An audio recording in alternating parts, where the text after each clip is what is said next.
पूरे राज्य में प्रशासनिक क्षेत्र में व्यापक सुधार लाने के उद्देश्य से राज्य सरकार द्वारा गठित रंगापारा सम जिला आयुक्त कार्यालय का औपचारिक उद्घाटन असम सरकार के जल संसाधन मंत्री पीयूष हजारिका ने किया। दिन के 11 बजे रंगापारा विकास खंड कार्यालय परिसर में मंत्री महोदय ने उपस्थित होकर दीप प्रज्वलन के साथ कार्यालय का उद्घाटन किया। शुभ उद्घाटन समारोह की सभा में सोनितपुर जिला आयुक्त आनंद कुमार दास, रंगापारा सम जिला आयुक्त अंकिता बोरा, रंगापारा विधानसभा क्षेत्र के विधायक कृष्ण कमल तांती, सोनितपुर जिला पुलिस अधीक्षक वरुण पुरकायस्थ, सोनितपुर जिला परिषद की अध्यक्षा मनीषा उपाध्याय, बीजेपी के मुख्य प्रवक्ता किशोर उपाध्याय, बीजेपी की जिला अध्यक्षा मधुस्मिता हजारिका सहित कई अधिकारी उपस्थित थे। सम जिला के गठन के माध्यम से भूमि, राजस्व, आबकारी, खाद्य, प्रशासन सहित विभिन्न विभागीय कार्यों को और अधिक सुचारू किया जाएगा और अब से आम जनता को किसी भी सरकारी कार्य के लिए जिला मुख्यालय कार्यालय जाने की आवश्यकता नहीं होगी, मंत्री महोदय ने टिप्पणी की। साथ ही मंत्री पीयूष हजारिका ने बीजेपी सरकार के कार्यकाल में राज्य में हुए विकास कार्यों की प्रशंसा करते हुए इसका श्रेय राज्य के मुख्यमंत्री डॉक्टर हेमंत बिश्व शर्मा को दिया। प्रतिकूल मौसम की बाधाओं को नजरअंदाज करते हुए रंगापारा विकास खंड कार्यालय में आयोजित सार्वजनिक सभा में लगभग 3000 से अधिक लोग उपस्थित थे। सरकारी कामर कारण रंगापारा तेजपुरলৈকে কোনোবা গৈছিল নেকি ইয়াত लास्ट एक सप्ताह किबा सरकारी कामत रंगापारार পৰা তেজপুৰৰ ডিসি অফিসলৈকে কোনোবা যোৱা ব্যক্তি আছে নেকি? কোনো যোৱা নাই। এক সপ্তাহ 10 দিনৰ ভিতৰত কোনোবা গৈছিল নেকি? গৈছিলে ডিসি অফিসলৈ গৈছিল নেকি? আৰু কোনোবা গৈছিল নেকি? মই কিবা এটা কাম কৰি আছো, এজন দুজন পাম, তিনজন চাৰিজন আৰু কোনোবা গৈছিল নেকি? যোৱা এক সপ্তাহ 10 দিন 15 দিনত ৰঙাপাৰাৰ পৰা আমাৰ জিলা আয়ুক্ত অফিসলৈ কোন কোন গৈছিলে? 5-6জন পালো, হয়নে? এই ৰঙাপাৰাৰ পৰা এইখিনি পৰা মই য'ত আছো বা ৰঙাপাৰা টাউনৰ পৰা তেজপুৰলৈকে কিমান কিলোমিটাৰ? 35 আৰু একদম ভিতৰৰ পৰা একদম য'ত সীমা অৰুণাচলৰ সীমা তাৰ পৰা কিমান দূৰ? 56 এতিয়া 35 কিলোমিটাৰৰ পৰা গলে ভাড়া কিমান লয়? ৰঙাপাৰাৰ পৰা তেজপুৰলৈ গাড়ী ভাড়া কিমান? 70 টকা লয়। কিমান? 70 লয়। 100 টকা লয়। 100 অহা যোৱা যাওঁতে অহা যোৱা 200 টকা আৰু 56 কিলোমিটাৰ লাষ্ট মাত্ৰ কত? ভালো কম তাৰ পৰা কিমান লাগিব? তাৰ পৰা কিমান? 400 টকা মান যাব। অহা যোৱা 400 টকা না 150 মান 150 আৰে ৰঙাপাৰাৰ পৰা গলে কিমান যায়? অহা যোৱা কৰোতে 200 টকা আৰু য'ত সীমা আমাৰ য'ত সীমা তাৰ পৰা যাওঁতে অহা যোৱা কৰোতে কিমান যায়? 300 টকা। এটা কিমান টকা বাচিলে আপোনালোকৰ কওকচোন? বাচিলে নে নাই? বাচিলে। টকা বাচিলে, সময় বাচিলে, বাচিলে নে নাই কওক? টকা বাচিলে, সময় বাচিলে আৰু এটা অত্যন্ত গুৰুত্বপূৰ্ণ কথা কি হ'ল যে এই সমজিলাখন কি হ'ল? ৰঙাপাৰা কেন্দ্ৰিক হ'ল, ৰঙাপাৰা স্পেচিফিক হ'ল। গতিকে আমাৰ ডিসি অফিসলৈ গ'লে আমাৰ কি হয়? আমাৰ লাহে লাহে CDSP হৈ আছে বা আহি গ'ল, CDSP জইন কৰিলে, ঠিক আছে। এতিয়া SP অফিসলৈ যদি আপোনাৰ যায়, ডিসি অফিসলৈ যদি আপোনাৰ যায়, তাত ৰঙাপাৰাৰ কাৰণে নিৰ্দিষ্ট এটা ব্ৰাঞ্চ নাই, আমাৰ নলবাৰীৰ কাৰণে নিৰ্দিষ্ট এটা ব্ৰাঞ্চ নাই, হয়নে? ঢেকিয়াজুলিৰ কাৰণে নিৰ্দিষ্ট এটা ব্ৰাঞ্চ নাই, ঠিক তেনেকৈ আমাৰ বৰচনৰ কাৰণে নিৰ্দিষ্ট এটা ব্ৰাঞ্চ নাই। এতিয়া কি হ'ল? এই অফিসটো এইটো কি স্পেচিফিকেলি ফৰ ৰঙাপাৰা। কিমান উঁচু হৈ গ'ল চিন্তা কৰক, কিমান উঁচু হৈ গ'ল চিন্তা কৰক। তাৰমানে আপোনালোক যদি কোনোবা যায় ADC এগৰাকীক গৈ নাপালে, ADC গৰাকী ৰঙাপাৰাৰ কাৰণে বহি থকা নাই, বা কোনোবা এগৰাকী ক্লাৰ্কে হওক বা কোনোবা এগৰাকী DSC হওক, তেওঁ ৰঙাপাৰাৰ কাৰণে বহি থকা নাই। তেখেতে কাৰ কাৰণে বহি আছে? জিলাখনৰ কাৰণে বহি আছে। আৰু জিলাৰ আয়ুক্তগৰাকী জিলাখনৰ কাৰণে বহি আছে। জ্যেষ্ঠ আৰক্ষী অধীক্ষকগৰাকী কাৰ কাৰণে বহি আছে? জিলাখনৰ কাৰণে বহি আছে। গতিকে আপোনালোকে তেওঁ বেলেগ এটা ফাইল চাই আছে, আপুনি গৈ ৰঙাপাৰাৰ কথাটো কৈ আছে, তেওঁ চাই আছে বৰচনৰ ফাইল। মানে আপুনি কি কৰিব লাগে? ঘণ্টা ৱেইট কৰিব লাগিব হয়নে নহয় কাৰণে কলেজ তেজপুৰলৈ গ'ল তেখেতৰ 4 ঘণ্টা বেছি লাগিল তেখেতৰ পইচা বেছি লাগিল গতিকে পইচা খৰচ হৈ গ'ল সময় খৰচ হৈ গ'ল সেইদিনা বাইদেউগৰাকীয়ে পাতে তুলিব নোৱাৰিলে হয়নে নহয় কওক গতিকে বাইদেউগৰাকীৰ ইনকাম সেইদিনাখন নহ'ল গতিকে তাৰ কাৰণে আমাৰ চৰকাৰে কি কৰিছে যে সমষ্টিয়ে সমজিলা গঠন কৰিছে এইটো অভিনৱ আৱিষ্কাৰৰ মূল ব্যক্তি কোন অসমৰ মাননীয় মুখ্যমন্ত্ৰী হিমন্ত বিশ্ব শৰ্মা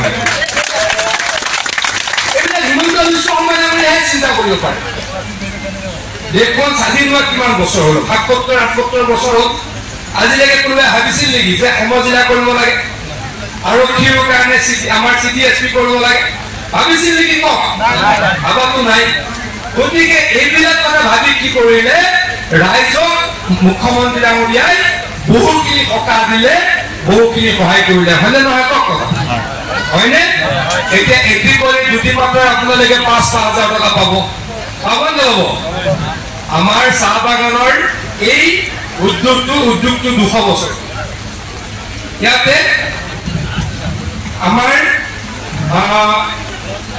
২০০ বছৰ হোৱাৰ কাৰণে মাননীয় মুখ্যমন্ত্ৰী ডাঙৰীয়াই কি কৰিছে যিসকল বাগানৰ ব্যক্তি বাগিচাৰ এই উৎপাদনৰ লগত জড়িত ব্যক্তি তেখেতলোকক এটা সন্মান দিবলৈকে বিচাৰি ৫,০০০ টকা দিয়াৰ ব্যৱস্থা কৰিছে গম পাইছেনে আপোনালোকে গম পাইছেনে নাই এটি কৰি দুটি পাত এই ৫,০০০ টকাটো যদি কোনোবাই নেপোৱা কিবা যদি গণ্ডগোল হৈছে আৰু আপোনালোকে আনন্দ দাস ডাঙৰীয়াৰ অফিচলৈ যাব নালাগে আপোনালোকে অংকিতা বৰা ডাঙৰীয়াৰ অফিচত আহিলেই কামটো হৈ যাব এটা অৰুণোদয় আকৌ পাব অৰুণোদয় ২৭,০০০ মহিলা পৰিয়ালে পাব কাৰোবাৰ যদি গণ্ডগোল লাগিছে তেওঁলোক আৰু কলৈকে যাব নালাগে আমাৰ তেজপুৰলৈ যাব নালাগে ৰঙাপাৰাতে কাম হৈ যাব কৰবাত কেতিয়াবা আমাৰ জ্যেষ্ঠ আৰক্ষী অধীক্ষকৰ অফিচলৈকে এতিয়া যাব লাগে এতিয়া আৰু যাব নালাগে আমাৰ CDSP অফিচলৈকে আহিলে কামটো হৈ যাব কিমানখিনি সুবিধা হৈ গ'ল সুবিধা হৈছে নে নাই কওক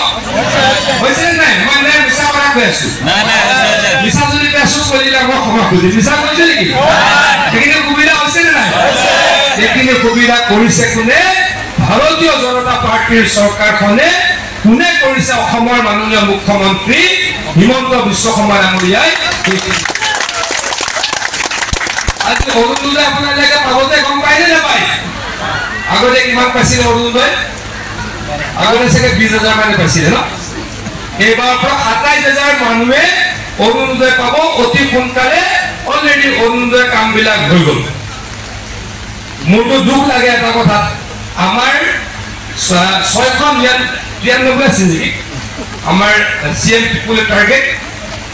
পিপুলৰ টাৰ্গেটত আমি ৰঙাপাৰাই অলপ কম পিছুৱাই থাকিম আমাৰ ল'ৰা ছোৱালীয়ে এপ্লাই কম কৰিলে এইবাৰ এনেকুৱা কিন্তু যাতে নহয় আমাৰ যুৱক যুৱতীসকলক মই অনুৰোধ জনাইছোঁ চৰকাৰে সুবিধা কৰি দিছে ২ লাখ টকা সেই ২ লাখ টকা আমি লোৱাৰ পৰা বিৰত থাকিব লগা হ'ল আমি বহুতে এপ্লাই নকৰিলোঁ আমাৰ ৰঙাপাৰাৰ পতানি আমি বেলেগ বেলেগ সমষ্টিত দিব লগা হ'ল কাৰণ এপ্লিকেণ্ট নাই মই অনুৰোধ কৰিছোঁ এই টকা কেইটাৰে আপোনালোকে কাম কৰক এই টকা কেইটাৰে যদি কোনোবাই দোকানখন দি আছে দোকানখন ডাঙৰ কৰক গেৰেজ চলাই আছে গেৰেজটো ডাঙৰ কৰক হোটেল চলাই আছে হোটেলখন ডাঙৰ কৰক গতিকে এনেকুৱা সুবিধা আপোনালোকে নিদিব মই আপোনালোকক অনুৰোধ জনাইছোঁ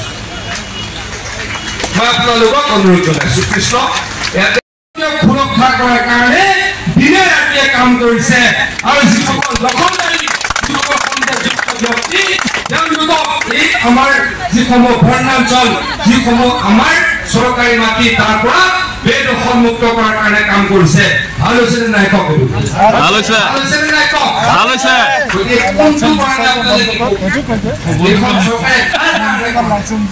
চৰকাৰী অফিচত আগতে যি অৱস্থা আছিল সেই অৱস্থা নাইকিয়া হৈ সকলোৰে কাৰণে কৰিছে এইখন চৰকাৰে কৰিব পাৰিছে বাকী কোনোৱে কৰিব পৰা নাছিলে গতিকে শ্ৰদ্ধাৰ ৰাইজ আজি আৰু দীঘলকৈ ক'বলৈ ইচ্ছা আছিলে কিন্তু বহুত ল'ৰাকেইটা ঠাণ্ডাত কষ্ট পাই আছে হয়নে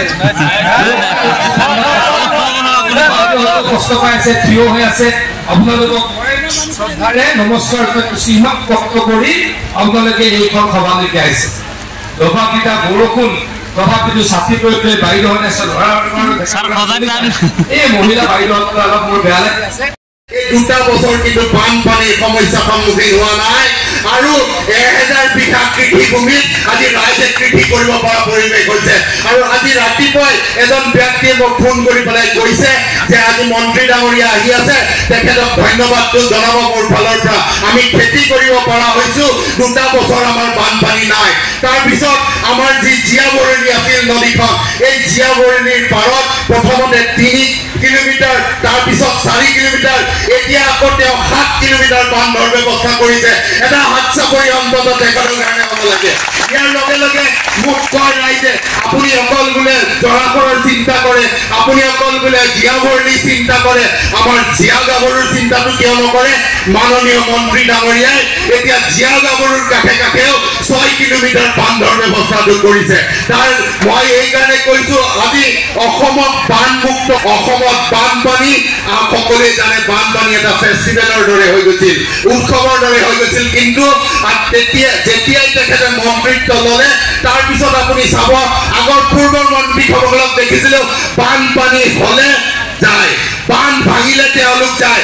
এখেতে কিন্তু 6 মাহৰ আগৰ পৰা চিন্তা কৰে কোনটো বান বোলে ভাঙিব পাৰে আৰু সেইটো নিৰ্মাণ কৰাৰ কাৰণে চেষ্টা কৰে। দিনে নিশাই হয়তো ৰাইজৰ ওচৰত কিমান গৈছে নাজানো, কিন্তু বান চাবলৈ কাৰণে এই অৱস্থাবোৰত তেখেতে যোৱা দেখিছো। উদ্বোধন কৰিবলৈ প্ৰায় অত্যন্ত সুখী হ'লোঁ। ৰঙাপাৰাৰ পৰা তেজপুৰলৈ যাওঁতে অহা যোৱা কৰিলে 200 টকা ভাড়া লাগে আৰু ৰঙাপাৰাৰ আমাৰ যি অৰুণাচল সীমান্ত তাৰ পৰা অহা যোৱা কৰিলে 300 টকা লাগে। গতিকে আজিৰ পৰা মানুহৰ সেই কষ্টখিনি নোহোৱা হ'ব, টকাও বাচিব, সময়ো বাচিব আৰু নিজৰ জেগাতে গোটেই কামখিনি হ'ব। গতিকে মই এই সমজিলাখন উদ্বোধন কৰিবলৈ প্ৰায় অত্যন্ত সুখী হৈছোঁ। মুখ্যমন্ত্ৰী ডাঙৰীয়াৰ অভিনৱ এটা উদ্ভাৱনী শক্তি বুলিয়েই মই কওঁ, কাৰণ এতিয়ালৈকে প্ৰায় 49খন সমজিলা গঠন হ'ল আৰু নিজৰ সমষ্টিতে কামবিলাক কৰিব পৰা হ'ল। ৰাইজৰ বহুখিনি সুবিধা হৈছে। এই কামটোত মই আহি উদ্বোধন কৰিবলৈ পাই অত্যন্ত সুখী হৈছোঁ। কিমান এই বছৰ 250 কিলোমিটাৰ বনালে প্ৰায় 1000 কিলোমিটাৰ মোৰ কাৰ্যকালত বনিব আৰু সেইখিনি আমি খুব উন্নত প্ৰযুক্তিৰে বনাইছোঁ। সেই মথাউৰিখিনি হয়তো বহুদিনলৈ ভাঙিব নোৱাৰিব, আৰু কৰিব লগা আছে আৰু নিশ্চয়কৈ অসমৰ বানপানী 70% নাইকিয়া কৰিছোঁ বুলি মই ক'ব পাৰোঁ। ভৱিষ্যতে আৰু নাইকিয়া কৰিবলৈকে আমি কাম কৰিম। মই অলপ আগতে ক'ৰবাত এটা পডকাষ্টত লুৰিণজ্যোতি গগৈ ডাঙৰীয়াৰ এটা ইণ্টাৰভিউ দেখিছিলোঁ অকণমান। তেখেতে কৈছে যে কংগ্ৰেছৰ লগত আমাৰ মতবিৰোধ আছে, কংগ্ৰেছৰ লগত মতাদৰ্শৰ পাৰ্থক্য আছে, কিন্তু আমি সহ অৱস্থান কৰিবলৈ বাধ্য হৈছোঁ। কিয় সহ অৱস্থান কৰিবলৈ বাধ্য হৈছে সেই কথাটো তেখেতে ৰাইজক কোৱাটো উচিত। মই ভাবোঁ যে তেওঁ কিবাকে কংগ্ৰেছৰ বুকুচাত উঠি বিধায়ক বা সাংসদ হ'বলৈ সহ অৱস্থান কৰিছে। ৰাইজৰ কাৰণে, অসমৰ কাৰণে তেওঁ সহ অৱস্থান কৰা নাই। মই ভাবোঁ তেওঁ উত্তৰটো দিলে ভাল পাম। এইবিলাক লাভ নাই। অসমত ৰাইজে দেখিছে এতিয়া বৰষুণত, এতিয়া এই বৰষুণত দেখিছেই, এই বৰষুণত ছাতি লৈ লৈ মহিলাসকল কেনেকৈ আহিছে, যুৱকসকল কেনেকৈ আহিছে। কালিৰ পৰা দবাপিটা বৰষুণ, আমাৰ আহ্বানক নেওচিব নোৱাৰি মানুহ কেনেকৈ আছে। আজি হিমন্ত বিশ্ব শৰ্মা ডাঙৰীয়া কোকৰাঝাৰলৈ কি কৈছে দেখা পাব বৰষুণত কিমান মানুহ হৈছে। গতিকে ই প্ৰমাণ কৰে কোনো ধৰণৰ ব্যক্তি বিশেষেতো আমাক হৰুৱাব নোৱাৰে। আৰু আপোনালোকে কিয় কেইগৰাকীমান ব্যক্তি বিশেষৰ কথা কৈ থাকে মই বুজি নাপাওঁ। তেওঁলোকতো ভগৱান নহয়, ব্যক্তি বিশেষে আমাক কেনেকৈ হৰুৱাব। কেতিয়াবা চৰকাৰ আহিব যাব বেলেগ কথা, কিন্তু কেইগৰাকীমান ব্যক্তিয়ে কেনেকৈ চৰকাৰ বদলাব সেইটো হৈছে এটা, মইতো কওঁ এইটো সামন্তবাদী চিন্তা। এই সামন্তবাদী চিন্তাটো নাইকিয়া কৰিবলৈ মই তেখেতলোকক যিকেইজনে নিজে কৈ থাকে তিনি গগৈ সেইটো নক'বলৈ মই অনুৰোধ কৰিছোঁ। News desk, news wide Assam.